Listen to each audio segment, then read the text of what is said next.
من التزم السلفية حصل الخير كله وحصل أجرا عظيما وفيرا كبيرا لأنه لزم هدي رسول الله صلى الله عليه وآله وسلم. إن الحمد لله نحمده ونستعينه ونستغفره ونعوذ بالله من شرور أنفسنا ومن سيئات أعمالنا. من يهده الله فلا مضل له ومن يضلل فلا هادي له، وأشهد أن لا إله إلا الله وحده لا شريك له، وأشهد أن محمدا عبده ورسوله. أما بعد، يا أيها الذين آمنوا اتقوا الله حق تقاته ولا تموتن إلا وأنتم مسلمون. أما بعد، فإن خير الحديث كتاب الله، وخير الهدي هدي محمد صلى الله عليه وسلم، وشر الأمور محدثاتها، وكل محدثة بدعة، وكل بدعة ضلالة، وكل ضلالة في النار. أما بعد, mga kapatid ko sa pananampalatayang Islam, binanggit ng ating propeta sallallahu alaihi wasallam na susundin ng umma na ito ang mga Muslim, ang mga gawain ng mga Hudyo at mga Kristiyano. Isinalaysay ni na Imam al-Bukhari at Imam Muslim sa kanilang sahih mula sa hadith ni Abu Sa'id al-Khudri radiyallahu anhu na sinabi ng propeta sallallahu alaihi wasallam, "Latatba'unna sanana man kana qablakum shibran shibra wa dhira'an bi dhira' hatta law dakhalu hujra dabbin tabi'tumuhum." Tunay na susundan ninyo ang mga pamamaraan ng mga nauna sa inyo, hakbang sa hakbang at siko sa siko, hanggang kung papasok man sila sa lungga o sa bahay ng isang butiki, susundan pa rin ninyo sila. Qulna ya Rasulullah, al-Yahudu wan-Nasara, qala faman. Sinabi namin, o sugo ng Allah, sila ba ang mga Hudyo at ang mga Kristiyano? Sinabi niya, sino pa ba?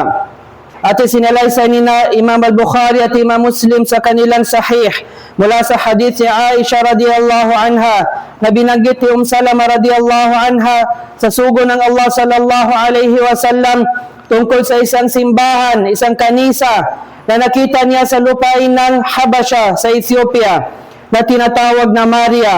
At ikinuwento niya sa propeta sallallahu alaihi wasallam ang mga suwar, ang mga picture na nakita niya roon. Kaya sinabi ng Rasulullah sallallahu alaihi wasallam, "Ulaika qaumun idza mata fihimul 'abdus salih aw rajulus salih banaw ala qabrihi masjidan wa sawwaru fihi tilka suwar." Sila ang mga tao na kapag may namatay sa kanila na isang matuwid na alipin, isang rajulun salih o isang matuwid na lalaki, gumagawa sila ng masjid sa ibabaw ng kanilang libingan at gumagawa sila ng mga picture, ng mga litrato, ng mga larawan sa libingan. Ulaika shirarul khalqi indallah. Sila ang mga pinakamasamang nilikha sa paningin ng Allah subhanahu wa ta'ala. At makukuha natin sa hadith na ito na ipinagbawal sa atin ng propeta sallallahu alaihi wasallam na gumawa ng masjid o lugar ng pagsamba ang mga libingan, at ipinagbawal din sa atin ang maglagay ng mga picture, mga larawan sa mga libingan. At isinalaysay ni Imam Muslim sa kanyang sahih mula sa hadith si Jundub radiyallahu anhu na sinabi ng Rasulullah sallallahu alaihi wasallam, "Ala wa inna man kana qablakum kanu yattakhidhuna qubura anbiya'ihim wa salihihim masajida. Ala fala tattakhidhul qubura masajida inni anhaakum an dhalik." Katotohanan, ang mga nauna sa inyo ay ginagawa nilang masjid ang mga libingan ng kanilang mga propeta at mga matutuwid sa kanila. Kaya wag ninyong gawin masjid ang mga libingan. Tunay na ipinagbabawal ko ito sa inyo. Ang hadith na ito ay nagpapatibay sa unang hadith na ating binanggit na susundin natin ang mga gawain ng mga Hudyo at ang mga Kristiyano kahit sa paggawa ng mga libingan bilang mga lugar ng pagsamba. At gagawin ito ng ilan sa mga Muslim mula sa umma na ito, kahit na ang ating propeta sallallahu alaihi wasallam, siya mismo ay pinagbawal niya ito. At nagdua ang Rasulullah sallallahu alaihi wasallam na wag sanang sambahin ng mga Muslim ang kanyang libingan.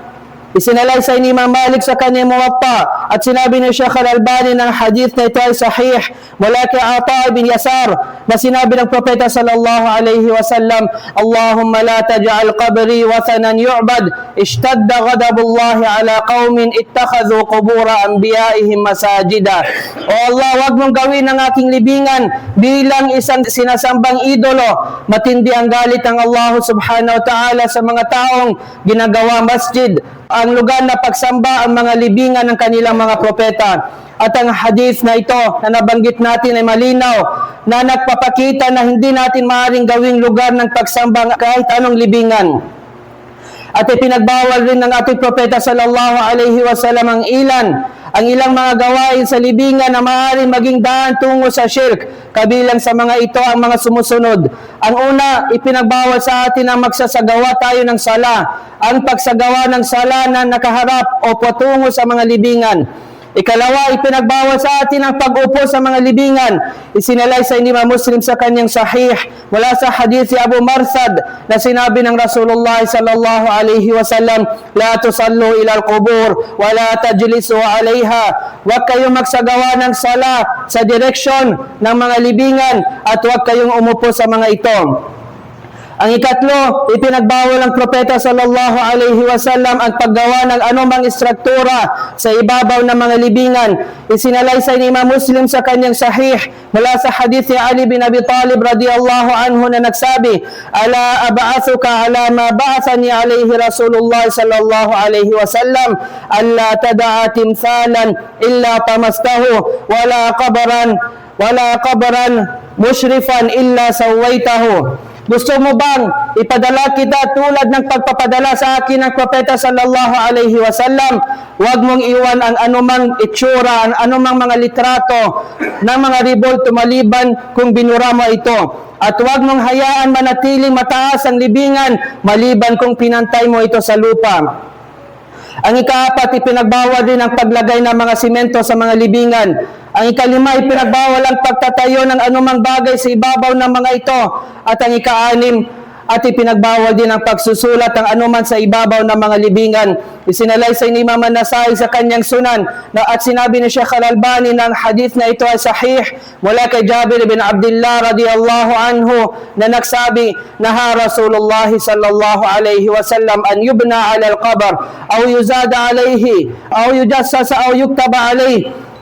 Ipinagbawal ng Rasulullah sallallahu alaihi wasallam ang pagtatayo ng anumang bagay sa ibabaw ng libingan, ang pagdagdag dito, ang paglagay ng semento at ang pagsusulat sa mga libingan.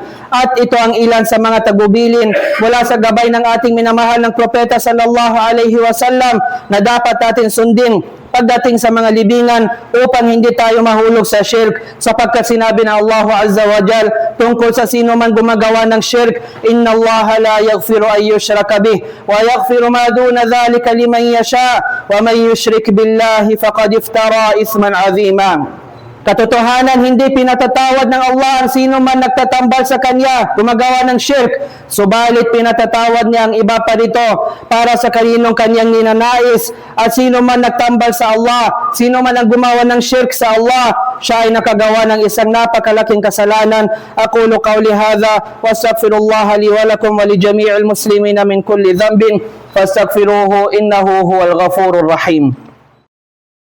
Alhamdulillah ala fadlihi wa ihsanih wa ashhadu an la ilaha illallah wahdahu la sharika lahu ta'ziman li sya'nih wa ashhadu anna Muhammadan abduhu wa rasuluh sallallahu alaihi wa ala alihi wa ashabihi wa ikhwanihi wa sallama tasliman katsiran amma ba'd. Mga kapatid sa Islam, kabilang sa mga sunnah ng Propeta sallallahu alaihi wasallam ay ang pagbisita sa mga libingan. Isinalaysay ni Ibn Majah sa kanyang sunan at sinabi ni Sheikh Al-Albani ng hadith na ito ay sahih mula kay Abu Hurairah radiyallahu anhu na sinabi ng Rasulullah sallallahu alaihi wasallam, zurul qubur fa innaha tudhakkirukum al-akhirah. Bisitahin ninyo ang mga libingan dahil ito ay nagpapaalala sa inyo ng kabilang buhay. At ano ang dapat natin sabihin kapag bumisita tayo sa mga libingan? Sinalaysay ni Imam Muslim sa kanyang sahih mula kay Aisha radiyallahu anha na sinabi ng Rasulullah sallallahu alaihi wasallam, قولي السلام على أهل الديار من المؤمنين والمسلمين ويرحم الله المستقدمين منا والمستأخرين وإنا إن شاء الله بكم لاحقون. Sabihin mo, O Aisha, kapayapaan sa inyo, salamun. O mga naninirahan sa mga tahanan, ibig sabihin mga libingan, mula sa mga mananampalataya at mga Muslim, kaawaan nawa kayo ng Allah, ang mga nauna sa amin at ang mga susunod pa, at tunay na kami, insyaallah, ay susunod din sa inyo. Dapat tayong bumisita sa mga libingan upang lumambot ang ating mga puso, maalala natin ang kamatayan, ngunit ipinagbawal sa atin ang mga sumusunod. Ang una ang pagsasagawa ng sala sa mga libingan. Ikalawa ang paggawa ng tawaf sa paligid nito. Ikatlo ang paggawa ng dua o paghiling ng anumang bagay sa mga patay. Ang ikaapat ang paghiling sa kanila ng gamot sa ating mga sakit. Ang ikalima at ang pag-alay o pagkatay ng anumang hayop para sa mga patay. Ang lahat na ito ay kabilang sa shirk at dapat iwasan ng isang Muslim ayon sa binanggit ni Sheikh Ibn Baz rahimahullah ta'ala. Ito ang gabay ng Islam patungkol sa kung ano ang maaaring gawin sa mga libingan at ano ang dapat iwasan upang mapanatili natin ang ating pagsamba sa Allah subhanahu wa ta'ala na dalisay na walang halong shirk. Allahumma a'izz al-Islam wal muslimin wa adhill ash-shirka wal mushrikin wa dammir a'da' ad-din. Allahumma thabbitna bil qawli thabit fil hayati ad-dunya wa fil akhirah waj'alna minal aminin. Allahumma hawwin 'alaina sakaratil maut wa tawaffana wa anta radin 'anna. Allahumma ahyina muslimin wa tawaffana muslimin ghayra khazaya wala maftunin. Allahumma inna nas'aluka tawbatan قبل الموت وراحة عند الموت وعفوا عند الحساب وفوزا بالجنة ونجاة من النار. أقول قولي هذا واستغفر الله لي ولكم وأقيم الصلاة.